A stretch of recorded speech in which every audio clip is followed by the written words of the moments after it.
Hey guys, so just this week I was able to like claim undefeated first place status with DRAJEWELED. I'm gonna call this another local legend deck profile because that's what it is. This deck needs help. I'm not gonna lie to you guys. This deck was so hard to make slash like mold into like a good slash competent deck to where it's like I literally almost gave up on it. I was like, man, this deck is like too piece reliant. Man, this deck just like really hates retire. Like control matchups.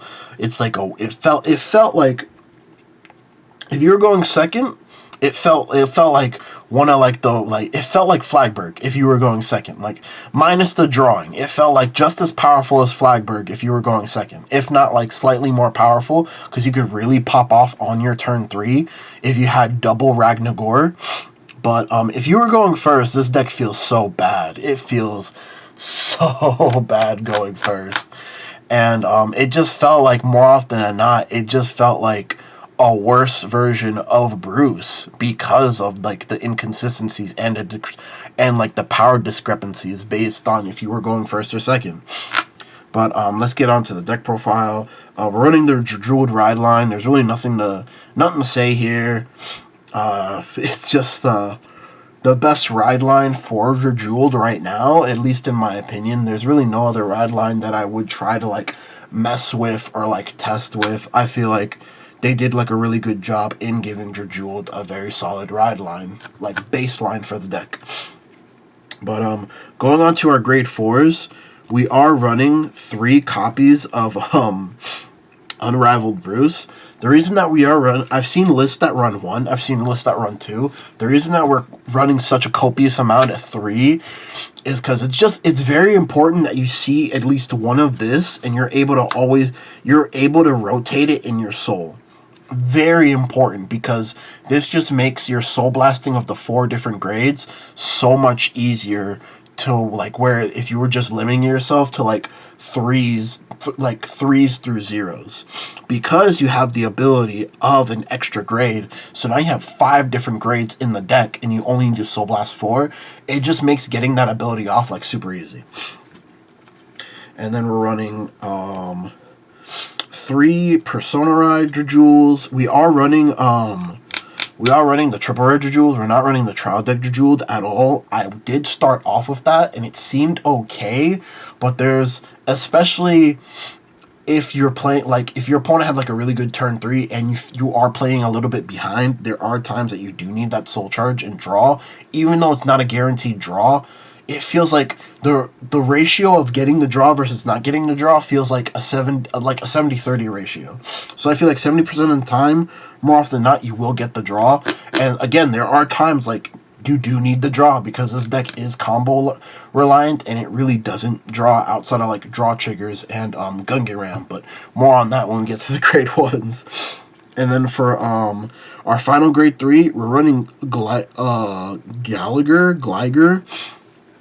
I almost took this card out the deck. I was trying the triple rare grade 3 that lets you fetch Persona Ride from Soul or generate a rear guard, because I'm like, well, this deck has like doesn't like retire because it doesn't build the board for free. So I'm like, oh, let me see if I can build it in a way to like it generates the board.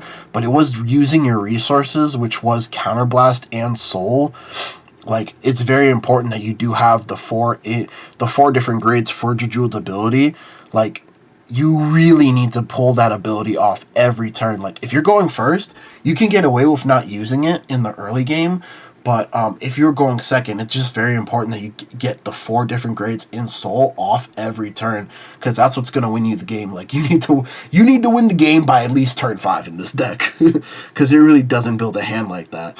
But again, like, this is just the more propensity of it. It's feeding your beast. It's putting a card from your hand to Soul. It's drawing a card. It's helping you draw into your pieces. It's helping you set up Soul. It even pops a card for your troubles. So it's just a really good card, and it doesn't mess with your resources at all. So that's why we're maxing out on it. Going on to the grade 2s, we are playing 4 copies of Ragnagor. Now this is your beast. This is your win con in this deck. You need at least 1 Ragnagor. Like, if you're going second, not just if you're going second, but like you need at least 1 Ragnagor, ideally 2, to like put your opponent in a position to whereas you're in a position where like, wow, he could like really just like win the game this turn if he like pulls the correct trigger. But 4 copies of this. It doesn't soul charge, which sucks. It doesn't soul charge. It doesn't like add anything to like your consistency. It just adds to your kill combo. But again, you have to run it. So 4 copies of Ragnagor. He's your restander of your deck. He's your bread and butter of the deck. You need to play this card. And then I'm playing 4 copies of Ashur Da. The reason that I'm playing Ashur Da was I was running the other rock dragon that is Counterblast 1. Put a card from your drop zone into your soul, and then if you have 4 different grades or more, it gets 10k till the end of the turn. I was playing that as more of like, if I have to use it, I have it in its consistency buff, but I didn't like that it cost Counterblast, because the only things that I want to use Counterblast for in my deck is my Vanguard ability and Ragnagor, because Ragnagor is what's going to win me the game. So I didn't want to use my Counterblast for anything else. That's why I'm not running Ultrasonic Series, even though that's a card that lets me draw a card, and it deck thins, and it shuffles. Like, it's a really good card, but the only front row rear guards I really want in this deck is these 2 guys. And Ashur Da just felt like the easiest card that I could throw in this deck. It helps towards my consistency, and if I have to call it, I can easily get rid of it. And it's, again, if I intercept with it, it's like it still adds to my consistency buff. It gives me that extra soul. More often than not, he's just a 5k shield. He's not a 10k shield. There was certain points in a game that I did get him to be a 10k shield, but more often than not, he is just a 5k shield. But that's not why you run him. You run him because he goes to soul. So that's it for my grade 2s. Slightly low grade 2 count, but I didn't want to run anything more than like 12 attackers. That's usually my go-to when I'm building decks, is to have like a minimum of like 8, minimum if I have to run like a massive engine and low attackers like Youthberg, for example, minimum of 8 attackers, but my comfortable is like 10 to 11 to 12 attackers in a deck. And then we're running 4 copies of Flatiate Performer. This card in Ragnagor, this is literally what makes this deck so freaking expensive. Like, DRAJEWELED, he's like $17, like $15 a piece. He's not really that expensive. But, like, Flatiate Performer and Ragnagor really make this, like, in my opinion, the most expensive tier 3 deck you'll ever buy. Like, if you don't already have, like, easy access to these cards, don't buy these cards. Like, this is a really expensive deck, and you don't get a lot out of it for how expensive it is, at least in my opinion. 4 Flatiate Performers, it adds to your consistency. This is your bread and butter of the deck. I always want to establish at least 1 behind my Vanguard, so that every time my Vanguard boosts, I could do the Soul Blast 4, and then more often than not, put a grade that I Soul Blast back into my soul to help set up for next turn. But 4 is a must. It's a consistency piece that helps you get to your 4 cards in soul. So again, it is a must that you run 4 copies of this card, and it's like $15 to $18 right now on TCG Player. It's like, it's insane. And Ragnagor is like, what, $19 to $20 on TCG Player.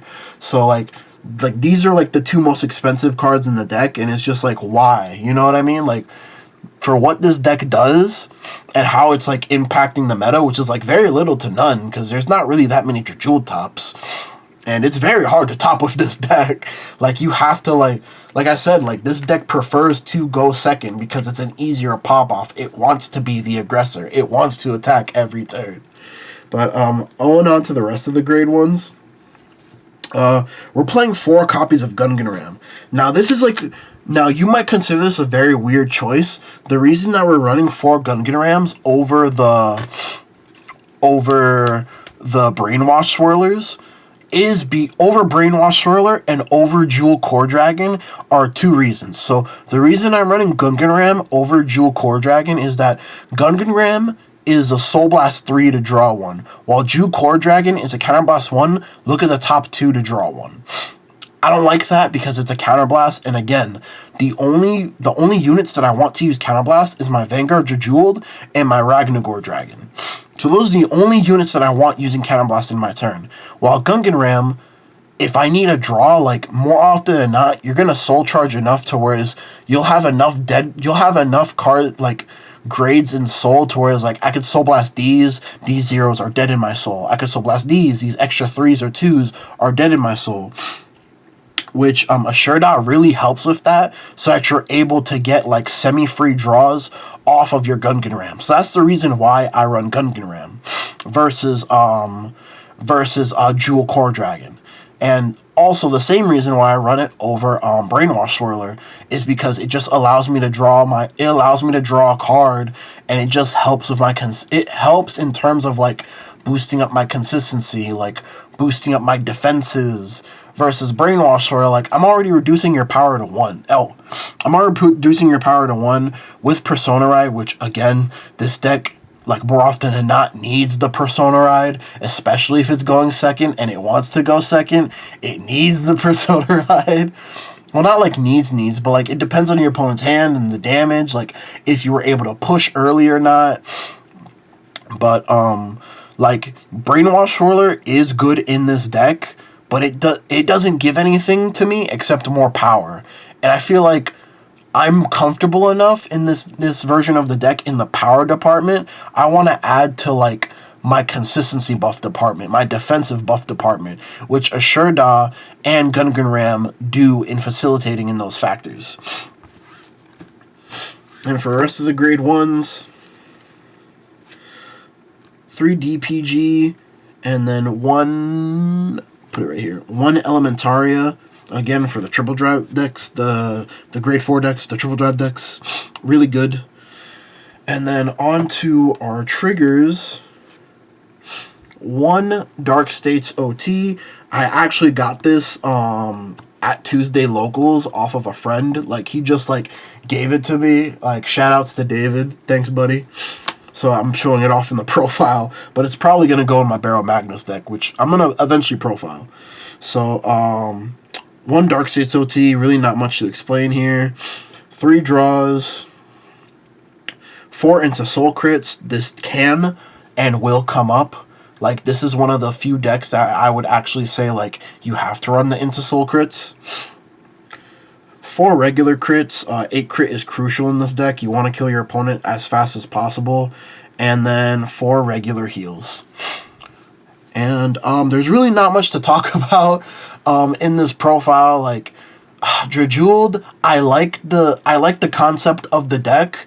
I really don't like the execution because I feel like it wasn't given enough tools. Like if you told me the deck had a countercharger, like a grade 2 countercharger or a grade 1 countercharger, then I'll be alright, cool. I run the countercharger at 4, I run Jewel Core Dragon at 4, and then like the deck has like enough sustainability to whereas like I can call this a competent deck. I can call this like at least like a top tier 3 deck, or like a bare minimum like somewhere in tier 2 deck.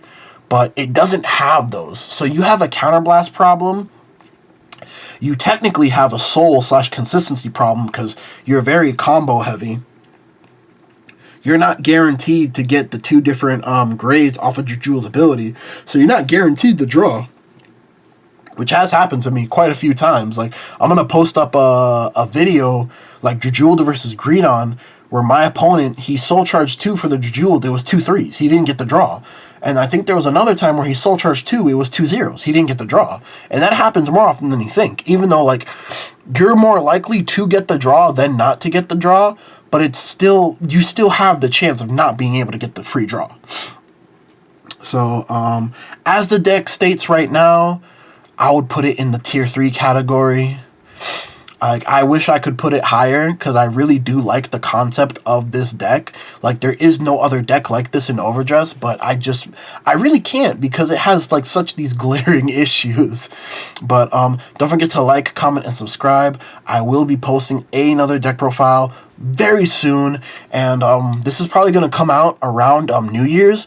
So happy New Year's. I hope you guys are all safe and achieve whatever goals you decide to achieve this year. Like, you know, it's the beginning of the year. It's the goal setting time, you know? It's crack it down time. It's time to get it done, baby.